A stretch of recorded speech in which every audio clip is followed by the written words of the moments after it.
Meet कलाकार इस संस्था के माध्यम से फेसबुक लाइव जो प्रोग्राम चल रहे हैं उसमें आज मैं आपको भारत का बहुत ही प्राचीन वाद्य जलतरंग ये सुनाने वाला हूँ। मैं मीट कलाकार की सभी टीम का बहुत बहुत आभारी हूँ कि उन्होंने मुझे ये मौका दिया कि आपके सामने ये प्रस्तुत कर सकूं। जलतरंग के बारे में मैं हर प्रोग्राम में उसकी कुछ बातें बताता हूँ, लेकिन हम शुरुआत करेंगे थोड़ा आलाप जोड़ झाला से, और आलाप जोड़ झाला होने के बाद मैं आपको उसके कुछ टेक्निकल बातें बताऊंगा। यानी पानी से ट्यूनिंग होता है मतलब क्या होता है, और थोड़ा सा उसका हिस्ट्री भी बताऊंगा। आज मेरे साथ तबले पर संगत कर रहे हैं यश सोमन, जो कि मेरे बहुत ही प्रिय मित्र पंडित रामदास जी परसुले के शिष्य है, और मेरे साथ भी उन्होंने काफ़ी बार बजाया है।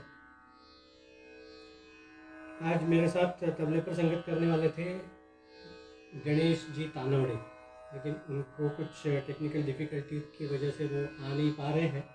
तो मैंने बहुत ही कम समय के अंतराल में इनको पूछा और इन्होंने जल्दी से हाँ बोला, और मेरा भी लग अच्छा है कि आज वो खाली थे, नहीं तो he is also very busy person. मैं आज आपके सामने जो राग बजाऊंगा वो राग है राग कीरवाणी। तो उसमें थोड़ा आलाप जोड़ और झाला सुनेंगे। बाद में दो बंदिश हम बजाएंगे, दोनों ही तीन ताल में निबद्ध है, एक विलंबित तीन ताल और दूसरी द्रुत तीन ताल। तो शुरू करते हैं राग कीरवाणी।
जल तरंग के बारे में थोड़ा, जैसे कहते हैं कि हमारे जो पुराण ग्रंथों में 14 विद्याएं और 64 कलाएं लिखी हुई है, वो जो 64 आर्ट फॉर्म्स थे उसमें एक था जल तरंग। तो इतना ये पुराना साज है। तो पहले ये चीनी मिट्टी के बॉल नहीं हुआ करते थे, पोर्सिलेन के।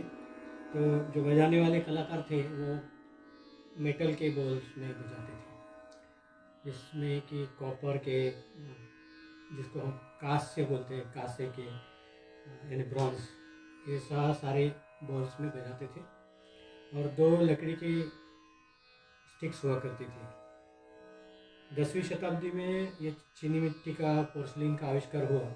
तो जब वो बजाने वालों ने सुना तो उनको लगा कि ये जो ध्वनि है ये उससे काफ़ी मधुर है। मेटल का चीज़ हम ज़्यादा देर नहीं सुन सकते हैं, आपको भी पता होगा। तो उन्होंने इसको मेटल से रिप्लेस करके चीनी मिट्टी के बॉल में बजाना शुरू किया। तो हर बात को 2 साइड्स होती है। मेटल के बॉल तो कभी फूटते नहीं है, और चीनी मिट्टी के ये पोर्सिलेन के आपको सभी वो पता है घर में कितने दिन वो हमारे साथ रहते हैं। लेकिन आपको सुन के बहुत आश्चर्य होगा, ये मेरे नाना जी के ज़माने का, नाना जी का सेट है, जिसको कि अभी 80 साल हो रहे हैं, कम से कम 80 साल हो गए। तो ये इस टाइप के बॉल अभी आपको देखने को भी नहीं मिलेंगे। इसको एंटिक में भी, एंटिक के शॉप्स में या एंटिक के म्यूज़ियम में ही सिर्फ ये दिखते हैं अभी। तो नाना जी ने मुझे बताया कि अगर तुम जल तरंग बजाओगे तो इसका जो चेन है वो चलता रहेगा आगे, नहीं तो ये म्यूज़ियम में जाएगा साज और किसी को लाइव सुनने को नहीं मिलेगा, क्योंकि इतने कम हो गए अभी बजाने वाले भारत में। और ये आउटसाइड ऑफ इंडिया ये इंस्ट्रूमेंट है ही नहीं। तो जो भी लोग हैं वो भारत में ही है और वही गिने जाते हैं जल तरंग आर्टिस्ट। तो ये बहुत कम संख्या हो गई। तो नाना जी ने मुझे थोड़ा इंसिस्ट किया और मैं बाकी जो चीज़ें करता हूँ वो थोड़े कम करके मैंने जल तरंग को ज़्यादा समय दिया। फिर उसके नीचे जो बिठाने के लिए एक सीट्स है वो मेरे नाना जी ने पहले बनाई लकड़ी की। ये अभी आप देख सकते हैं, ये कोरोगेटेड प्लास्टिक का है। इसमें इसका स्लॉट बना हुआ है और ये इसमें इतना फिक्स हो जाता है। तो इसकी वजह से बजाने का समय भी बढ़ गया और सुरीलापन भी बढ़ गया, क्योंकि वो जब हिलता है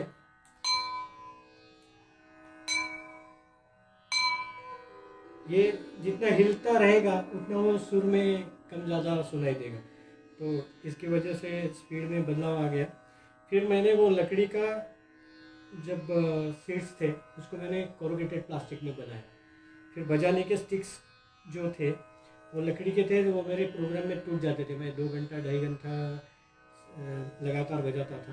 तो मुझे ये नायलॉन का मटेरियल मिला, नायलॉन रॉड। तो उसको मैंने यहाँ पे सर्जिकल टेप लगाया है और ये बजाने के लिए, स्ट्राइकिंग के लिए है। इधर से स्ट्राइकिंग ज़्यादा आएगा, शार्पनेस आएगा, ये शार्पनेस इससे कम हो जाए। तो ये फिर अभी टूटने का डर नहीं है, लेकिन इससे बजाते समय थोड़ी सावधानी लेनी पड़ती है, क्योंकि ये कांच का है और स्पीड के चक्कर में थोड़ा ज़्यादा स्ट्रोक हो गया। ये दूसरा स्टिक है, इसको मैंने केबल का टुकड़ा लगाया हुआ है वो हेवी टोन के लिए।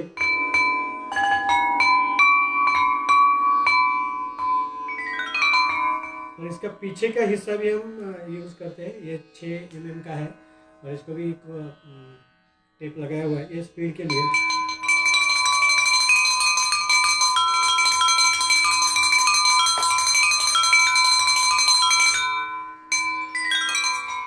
और ये जो लास्ट ये स्टिक है, ये अभी थोड़े दिन पहले ही मैंने बनाई है, जिसको अभी आपने आलाप जोड़ में सुना।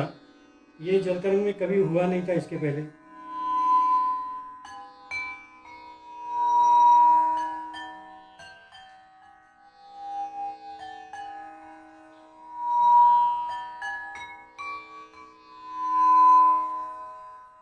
ये हम जैसा वायलिन बजाते हैं, वायलिन का जो बो होता है वही पूरा टेक्निक है। लेकिन ये मटेरियल सिर्फ अलग है। और इसको भी हम वो रेजिन लगाते हैं फ्रिक्शन के लिए, और फिर उसका फ्रिक्शन और बढ़ जाता है, तो इस तरह से। तो पुराने ग्रंथों में इसका नाम है जलतंत्री वीणा उदक वाद्य या जलवाद्य। अभी इसको जल तरंग बोलते हैं, साउथ इंडिया में जल तरंगम बोलते हैं या जल तरंगिणी बोलते हैं, जलतंत्री वीणा भी बोलते हैं। तो इस तरह से इसका बहुत पुराना इतिहास है। अभी हम सुनेंगे विलंबित तीन ताल में एक बंदिश।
बंदिश नट नागर।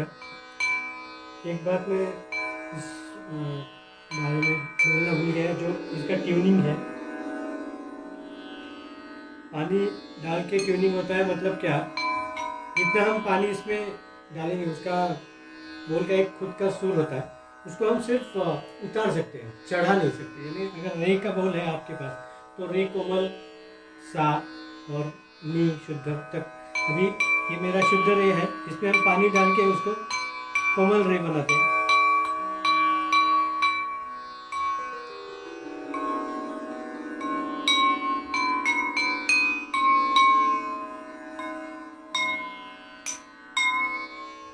इतना पानी से फर्क पड़ता है। अभी उसमें से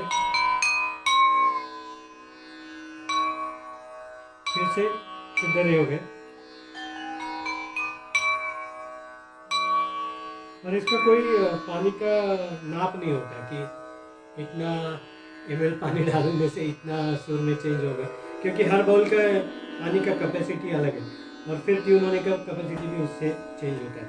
तो छोटा बाउल कम पानी में ट्यून हो जाएगा, बड़ा बाउल और ज़्यादा पानी। सबसे बड़ा जो बाउल है 6-7 इंच उसका है, और सबसे छोटा जो है वो 2-2.5 इंच वाला है। तो ऐसे 16-17 बॉल्स लेके जाना पड़ता है। मध्य सप्तक पूरा, मंद्र सप्तक जहाँ तक आपके पास है। जैसे मेरे पास अभी रे से लेके है रे ग म प ध नि सा, फिर सा रे ग म प ध नि सा, फिर सा रे ग म। तो 2 सप्तक पूरे और 1-2 सुर आगे। इतना जब हम प्रोग्राम में बाहर जाते हैं तो मैं 16 या 17 बॉल्स लेके घूमता हूँ, क्योंकि उसका वज़न भी बहुत ज़्यादा होता है और वो फ्लाइट में जितना अलाउड करते हैं, क्योंकि हाथ में ही रखना पड़ता है। जब एक बार ही मेरा जब पहला फ्लाइट का जर्नी थी पहले, जब 95 में मलेशिया गया था, एक ही बार मैंने वो चेक इन किया था। तो उसका मैंने जो सीखना था उसके लिए बहुत ज़्यादा प्राइस देना पड़ा कि कभी चेक इन मत करो, ये जो सीख मिली मुझे, लेकिन प्राइस बहुत ज़्यादा देने की।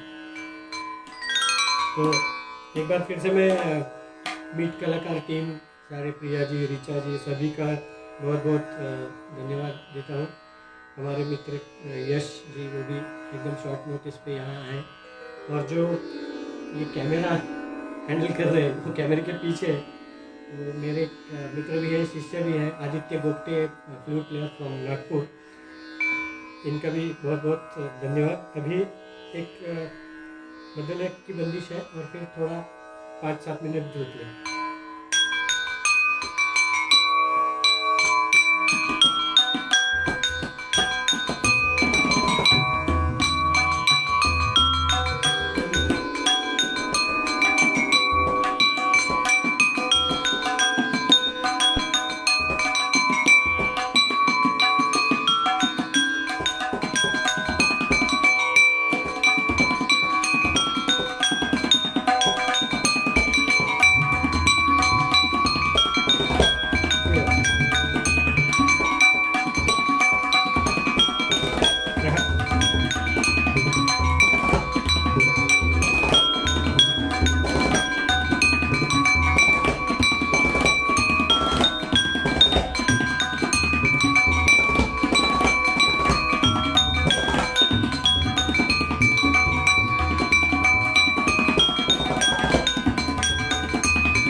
काफ़ी प्रचलित बंदिश है भोपाल की। उसके जो लाइन सुना था, नट नागरा अति सुंदरा, नट नागरा अति सुंदरा, लोचन विशाला मुंड के लाल, अति सुंदरा नट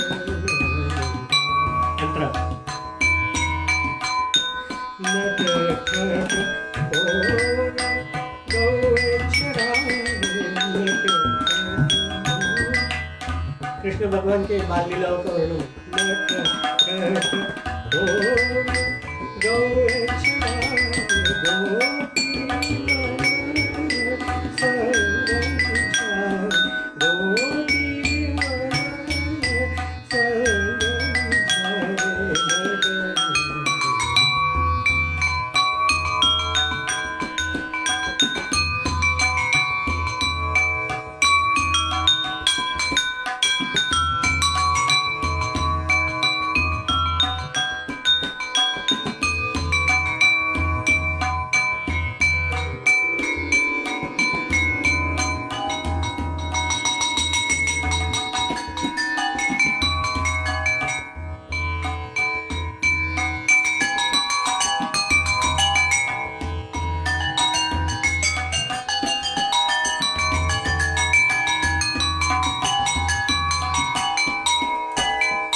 नमस्कार।